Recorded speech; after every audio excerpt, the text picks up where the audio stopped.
Tātad labā diena visiem, puiši, meitenes. Nu redziet, vakar sāku taisīt interesantu lietu. Sāku taisīt galdu. No abām pusēm krēsli. Jeb kā lai saka, sēžam vietas. Un saprotu, kad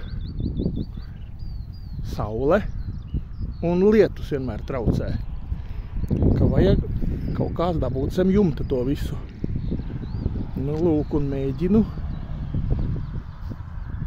uztaisīt tādu interesantu produktu. Lūk, redziet, šāds interesants produkts.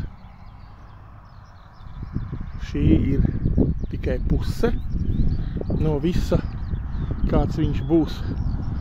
Pagaidām es taisu karkasu, un laika gaitā jūs redzēsiet, kā es to karkasu interesanti uztaisīšu. Te būs dažas interesantas lietas, kuras es neizpaudīšu, bet tā kā būs objektiņš gatavs, tad ieraudzīsiet, un es ceru, ka visiem patiks. Man ir viena interesanta lieta noskatīta no Norvēģiem.